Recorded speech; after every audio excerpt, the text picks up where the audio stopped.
Hi Taurus, welcome to your quantum astrological reading for the month of May. Let's go ahead and dive in. This is for Taurus, Sun, Moon, or Rising.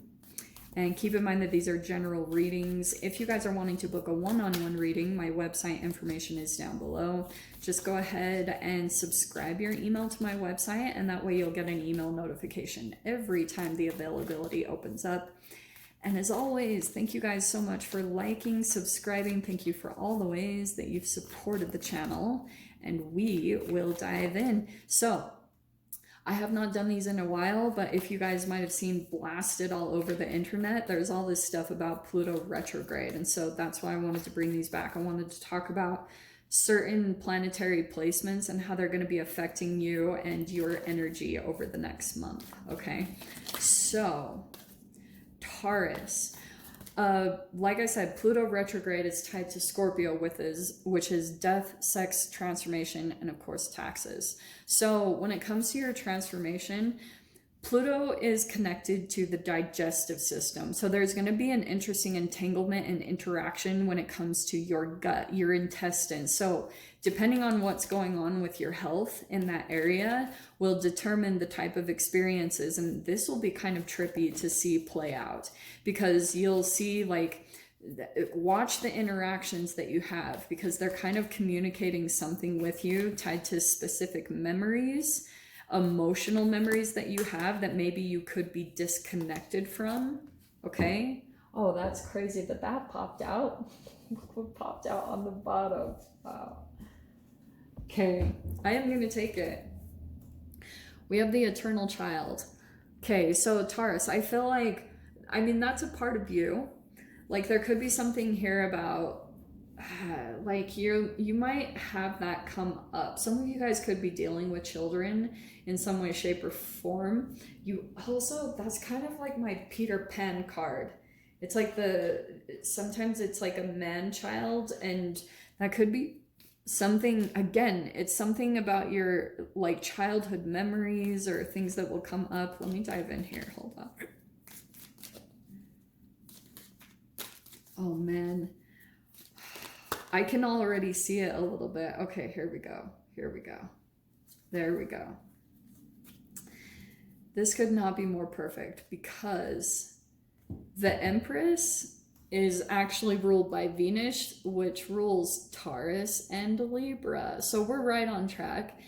Your first house, clarifying the first house, is an Empress. So the way that you'll be seeing yourself is maybe very motherly, or you'll be dealing with a mother, but this is how you see yourself. So you could be doing a lot of work on yourself, a lot of focus on yourself, a lot of nurturing yourself, a lot of kind of like, the way I see that, it's like reparenting yourself. You know, it could be something, again, Pluto's going to dig some stuff up from the surface. You don't have to do anything. It's like, continue to just focus on this Empress energy, putting a lot of effort into yourself, your health, everything about you to bring your, you know, alchemize yourself. It's a lot of focus on yourself when it comes to every area.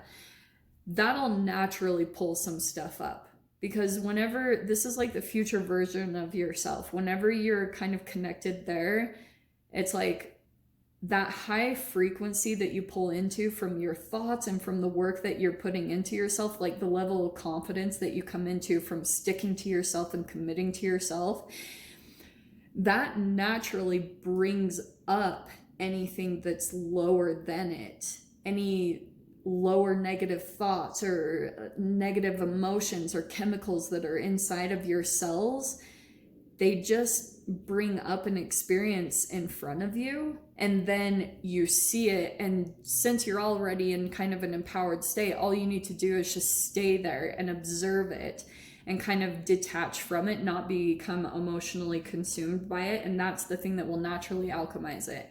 It sounds easier said than done, I promise. Like, sometimes when the experience comes up, you're like, oh shiz, because things can come up that make you feel like a little kid again.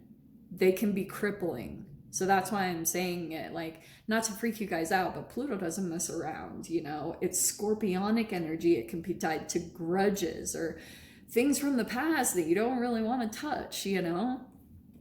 So in your second house, finances actually is pretty positive because you have the sun, you have Mercury, and you have Venus that are all going to be moving into that placement throughout the month of May. And you have the Six of Swords. So there could be something about there's resolution of difficulties, new journey, moving on, travels. Some of you guys might be like maybe going on a trip or going to somewhere different. Especially it could be a more like an energetic place that just kind of lightens you, you know, with Venus. Venus is the best. She just makes everything beautiful. She is like the most powerful planet. I don't know, her and the sun. So communication tied with money, and something here about moving away from difficulties. It could be that you're ending something difficult when it came to your finances and something more positive is coming in. So go along with the flow of that, because I feel like that could bring up some stuff for you, like maybe a little bit of chaos or something like that. It could be connected to a child too. There could be distance between you and another person, and that could be coming in. Like, I don't know. It's something here about finances too. Like, I don't know if you're financially connected to another person, or we'll dive into that in the extended. In the third house, we have the Maiden of Wands. Okay, so this is communication. That's the Gemini house. So you might actually be communicating a lot with someone kind of fiery, you know, like it could be a fire sign, Aries, Leo, Sag, but it looks like there's going to be kind of a lot of inspiration or things that become triggered in your mind as you communicate with someone specific. Like it's something's happening there. There's like an interesting chemical reaction that's happening between the communication of you and another person. It might be bringing up some ideas, because I love the Maiden of Wands. She's enthusiastic, direct, awareness, progressive, and benevolent. But it could be someone kind of youthful that kind of like excites you a little bit. You're like, oh, there's just like a cool interaction that happens there. Some of you guys, that could be an attraction. There could be some new passion, or like like you're attracted to that maybe takes notice of you, or you're looking at someone else, and there could be some communication that happens between you and them. So I like that coming in. In your fourth house, we have the Strength card, Leo energy. That's interesting, because the other thing that's going on, Mars is going to be in the fourth house, which is home and family, and this is the Cancer house, house of home and family. So we have the Strength. There could be some things tied with the eternal child. That's why, you know, you might have family members that try to trigger you. I'm just going to say it up front. Like, you might have to kind of like, there'll just be some courage. Maybe you're even having to kind of border along the lines of compassion. It's just testing your strength, okay? When it comes to certain things going on with your family, that's what Pluto is going to be hitting on a little bit, because it's going to be kind of like strengthening you. So you might even have a family member that, like I said, tries to trigger you, or they know where your weak spots are. They kind of know your buttons, and you might be kind of like becoming stronger. Unfortunately, it might trigger the heck out of you. But also Taurus can be very stubborn and rigid, right? And we're also in your season. Oh, by the way, happy birthday, all my peeps. I love you guys.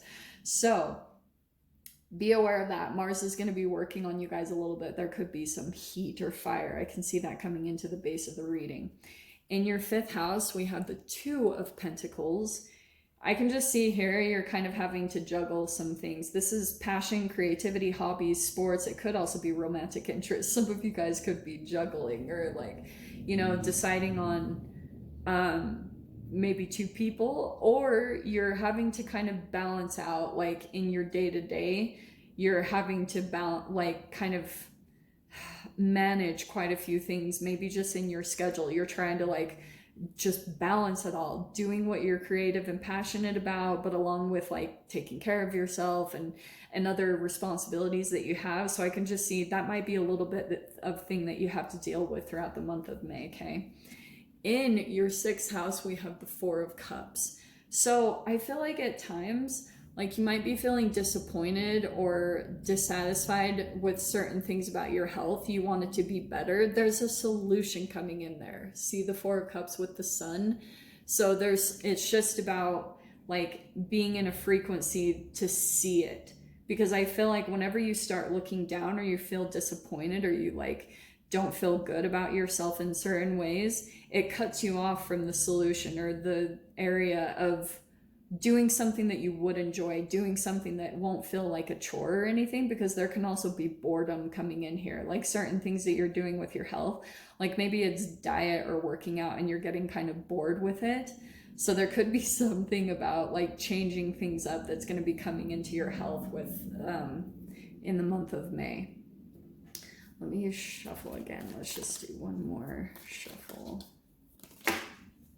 Hi. Okay, yeah. So 7th house is the house of partnerships, and we have the Temperance card. This is like patience, okay? Staying calm. That's coming into your reading big time. So when it comes, again, you might be dealing with someone that feels like a child. It doesn't have to be a legit child, but it's going to require some patience. You're going to have to kind of moderate yourself because, I don't know, like you could be dealing with someone that's like also pretty rigid. They're mirroring you like crazy though, Taurus. Like if this is something about mother-child, that's coming in pretty strong. So again, there's something about that interaction where maybe your strength is your ability to kind of like be lighthearted like a child. And I don't know, there's just something here about a lot of patience this month and compassion big time. In your 8th house, yeah, there's the Pluto energy. There's the Judgment card. You have like an awakening happening there. So just be prepared, because I feel like some things that come out like with the Pluto retrograde from even your childhood, it's gonna be awakening. It's gonna, I know it's such a like redundant thing people always talk about, like the woke culture, but you're going to pretty much go through another level of awakening. If you thought you were awake before, just wait for this, because it's just going to like, you're going to wake up to a different dimension of yourself that's been blocked. It's been in your subconscious. You didn't even really know that this was going on underneath the surface, okay? So just wait. Pluto's going to have its way with you. We have the Ace of Swords coming into your 9th house. That's awesome, because I feel like actually you guys might have some new breakthroughs with that combination, because 9th house is your higher intellect, philosophies. It can be religion. It's like your belief system. It can also be travels. So travel could bring up some new energies for you, like a different way of viewing things. I don't know. So maybe it's about traveling to a new place. That could totally be that. That is a new breakthrough, okay? Like profound. This is truth. This is information. This is new ideas that you're going to be coming into that are going to be pretty profound. Like maybe changing a lot about you. That's where the awakening is taking place, by maybe new information that you receive, or just something that comes in and you're like, it's just a light bulb moment, you know? It's going to make you feel like, yeah, that was the missing piece. Pluto does that. So just be aware, okay? In your 10th house, we have the Emperor. That's a freaking boss. And that's 10th house is career. So you guys are either business owners or you're dealing with a boss big time this month. Be prepared, because again, the Mars in Cancer, it can activate, like if you're in a work environment, it can cause the work environment to seem energetically like your childhood experience. You chemically play that out. So I can see that coming in. There could be a bit of rigidity that you experience in the workplace from someone specific, and maybe that's even you, Taurus. Like you could be coming across a little bit more authoritative, rigid. Like, I don't know, there's just maybe something about where you're just embodying that a little bit more, maybe because we're in your season and you're feeling much more like taking control of things, or just, you know, like being more empowered in a certain way, okay? In your 11th house, there's the Pluto energy. Okay, so we have the Death card. Interesting coming in, because we have Jupiter there. Jupiter is good luck, and 11th house is social interactions. It's your friendships, it's wishes and dreams. So there actually could be some endings taking place. There's a metamorphosis, destruction, renewal, profound change. When it happens, when like, it could be in the way that you're in the social, like in your social environment, you might be showing up in a new way. Okay, that can totally be. Watch it. I'm telling you, Pluto's going to transform you into a different human. So death is like you don't know this version of yourself yet. You might be going through an archetypal shift. Fascinating that the Empress and Emperor came out. I just saw that. So there could be something here about, oh, interesting. Someone might be wanting to connect with you, Taurus. So keep focusing on yourself throughout this next month, because you might have someone that takes interest or notice in you when it comes to your career, or just someone that notices you and the effort that you're doing. And it might transform a lot about your outward environment, your social connections. Like, whew, that's pretty powerful right there. And in your 12th house, we have the Three of Pentacles. Pisces, house of self-undoing, self-sabotage, anything subconscious, like a lot of deep psychological stuff. Three of Pentacles is a collaborative. So there could be something here if you're still like struggling with getting a hold on certain patterns or like addictions or anything like that, or even relationships, addictions to relationships. There could be something here about now pulling in a coach or a trainer or support to try to help you with that. Someone who has accomplished this, okay? Someone who has walked the walk and talked the talk. I don't know why I just heard that. But yeah, there could be something here about pulling someone else in to try to feel like you have support around you. Anyway, Taurus, so I'm going to dive into the extended. We'll pull cards on everything and see whatever other messages want to come out. So also, please check out the video that I linked at the end, the video of Joe Rogan talking to a doctor about phthalates. It's so freaking important, especially with all the information I talked about. So hopefully you guys got something useful from this. And with that being said, sending you so much love, wishing you all the very best, and I'll see you in your next reading. Take care.